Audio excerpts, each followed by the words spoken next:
अथरा foundation द्वारा बोरीवली पश्चिम के VT international school में आयोजित कार्यक्रम में retire para commando Madhusudan Surve को सशस्त्र बल अधिकारियों और पूर्व सैनिकों की उपस्थिति में हाईटेक इलेक्ट्रॉनिक पैड दिया गया।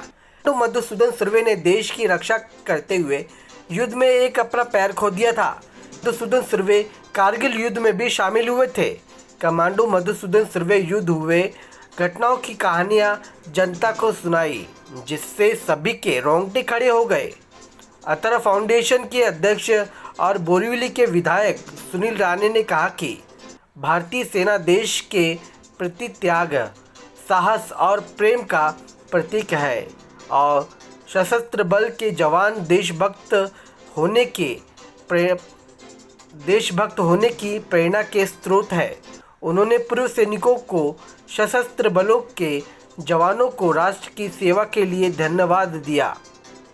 बोरीवली विधायक सुनील राणे अध्यक्ष अथरा फाउंडेशन के नेतृत्व में अथरा फाउंडेशन का उद्देश्य महिलाओं, बच्चों और युवाओं को शिक्षा और प्रशिक्षण प्रदान करना है, तभी सभी सम्मान से जीवन जी सकेंगे।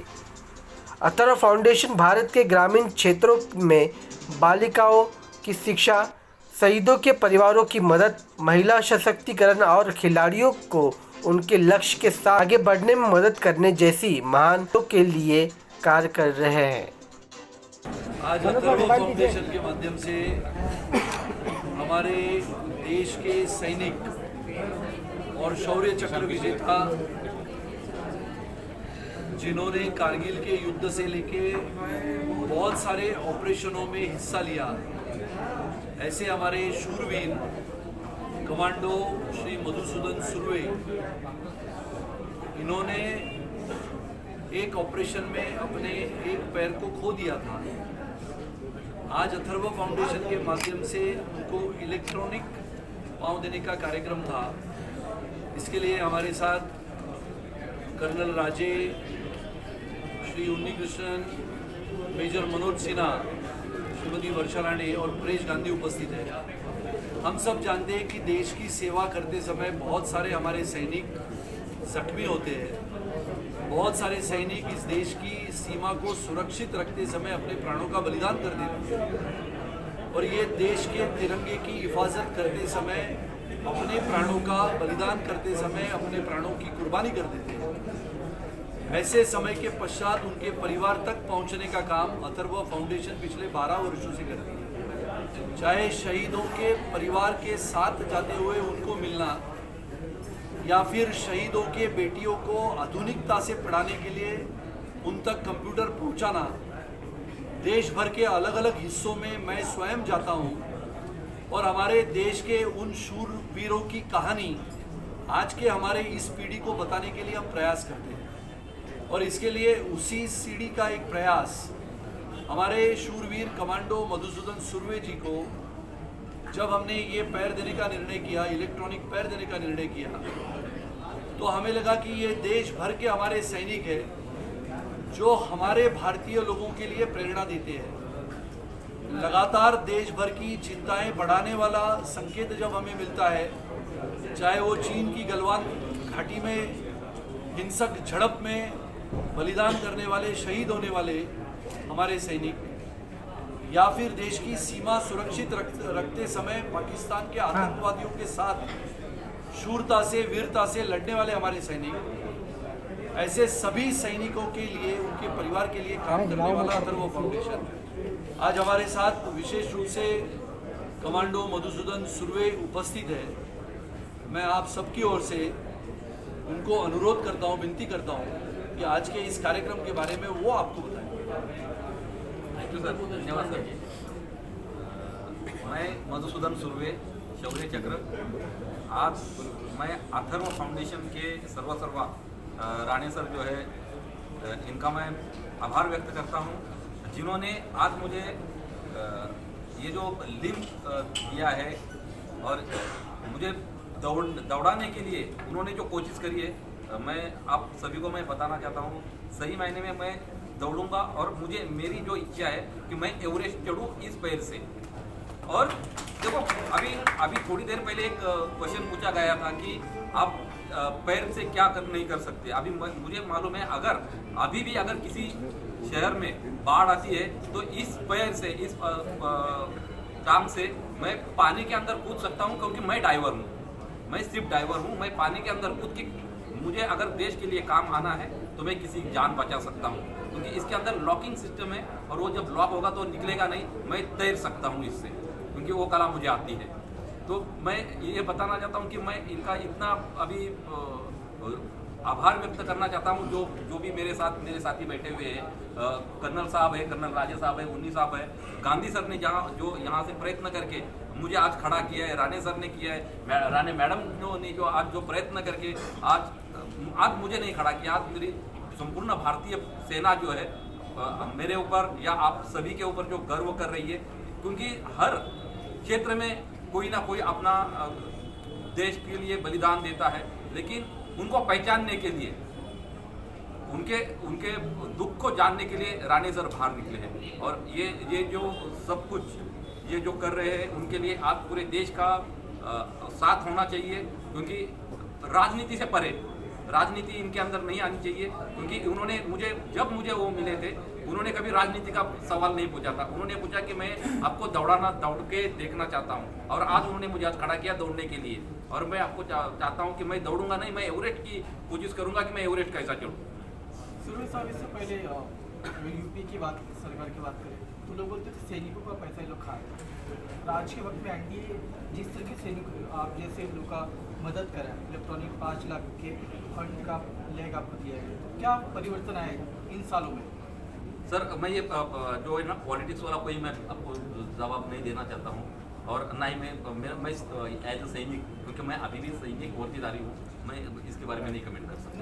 फर्क आप बताइए, क्या फर्क है यूपी एनडीए में, क्या फर्क रहा इन सालों में? नहीं सर, इसका जवाब मैं देता हूँ आपको। विशेष रूप से जब 2014 में एक जगह पे प्रधानमंत्री इस नाते आदरणीय श्री नरेंद्र मोदी जी ने शपथ ली, महाराष्ट्र में मुख्यमंत्री इस नाते सम्माननीय देवेंद्र जी तभी मुख्यमंत्री बने। मैंने 2018-19 में लगातार हमने कार्यक्रम किए, मैंने और कर्नल राजे ने अथर्व फाउंडेशन के माध्यम से।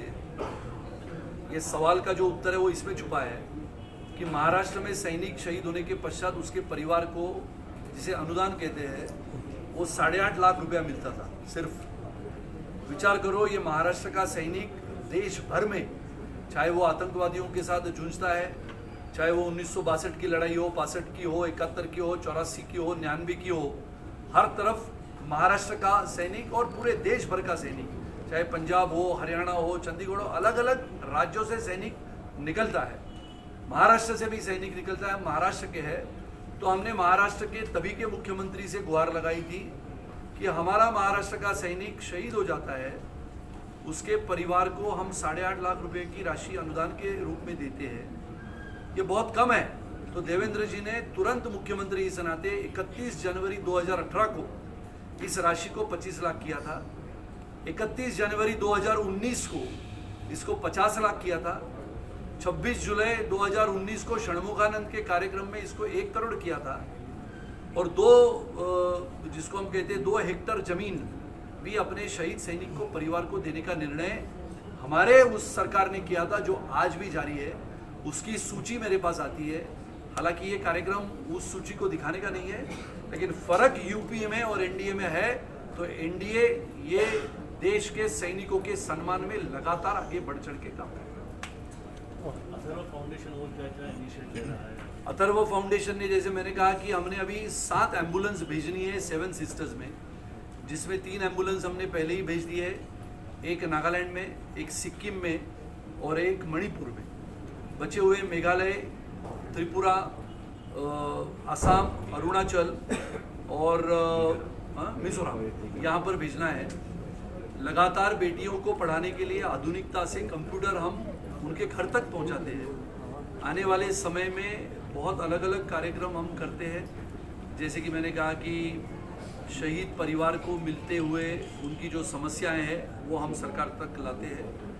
शहीद परिवारों की घर में जो बेटी है उसको पढ़ाने का काम हम करते हैं। दार्जिलिंग से लेके, कलिम्पोंग से लेके सिक्किम तक अलग अलग जिसको हम कहते हैं कि सोई सुविधाएं पहुंचाने का काम करते हैं। शहीदों के छोटे बेटे हैं, अभी एक नया कार्यक्रम मैं कर रहा हूं, जिनको फुटबॉल, बॉक्सिंग या कमांडो बनना है, उनकी अभी हम जानकारी हासिल कर रहे हैं, जिनकी उम्र बिल्कुल 10 साल 12 साल है। ऐसा एक सुयश बुरांग करके 10 साल का लड़का है, जब अपने वो माँ के पेट में था तब उसके पिताजी शहीद हुए। दार्जिलिंग में रहते हैं, 10 साल का है। जब मैंने उसको पूछा कि आपको क्या बनना है, तो उसका उत्तर था मुझे देश का सबसे बहादुर कमांडो बनना है। तो ऐसे नौजवान बच्चों के लिए पूरे देश भर में अथर्व फाउंडेशन काम करता है। और इसके लिए आज के इस कार्यक्रम में हमारे कमांडो मधुसूदन सुर्वे जी आए। उनको हमने आज इलेक्ट्रॉनिक फूट, जो बहुत महत्वपूर्ण होता है, जिसको ब्लेड रनर कहा जाता है, वो आज उन्होंने पहना है। मैं उनके चेहरे पे जो कुछ खुशी देखना चाहता था वो आज मैंने देखी है। इसके लिए मैं उनका धन्यवाद देता हूँ कि उन्होंने हमसे ये जो हमने जिसको हम कहते हैं कि एक छोटी सी हमारी भेंट थी जो हमने उनको दी है। और मुझे लगता है कि भारत देश के सभी प्रतिष्ठित नागरिक देशभक्ति और देश प्रेम के लिए अपने हर सैनिक और अपने देश के सेना के प्रति सिर्फ सम्मान जता के आगे आए, तो अपना देश सही मायने में एक देशभक्त और देश प्रेमी देश कहलाया जाएगा, ऐसा मैं मानता हूँ। पुनः एक बार आप सबको धन्यवाद। सुनील जी, जैसे आपने आज पहली बार दिया देखिए एक सैनिक है, तो और भी हजारों सैनिक हैं इस तरीके से जिनको जरूरत है। आगे क्या अथर्व फाउंडेशन कितने लोग तक पहुँचा? बहुत करेंगे। अथर्व फाउंडेशन तो करते रहता है। आपको कमांडेंट चीता की कहानी तो पता है। तो ऐसे हर सैनिक के लिए तो हम कोशिश करेंगे। और अगर हिंदुस्तान के प्रतिष्ठित नागरिक जो क्षमतावान है वो हमारे साथ जुड़े, तो बहुत सारे सैनिक जो दुर्भाग्यपूर्णवश से लड़ाई में या फिर आतंकवादियों के साथ मुठभेड़ करते समय जख्मी हुए हैं, उन तक भी हम पहुंचने का प्रयास करेंगे। सर, आपका विचार कैसे आया? इतना सब कुछ आप सैनिकों के लिए करते हैं, विचार कहाँ से आपका? नहीं, ये विचार मेरे पास ऐसे आया कि 2010 में मैंने और कर्नल राजे ने ये बात सोची कि बहुत सारे सैनिकों को हम भी मिलते थे। मेरे घर में मेरी जो बहन है, उसके पति स्क्वाड्रन लीडर थे जब हम स्कूल में थे। 1978 की बात होगी, जब अपने राष्ट्रपति वीवी गिरी को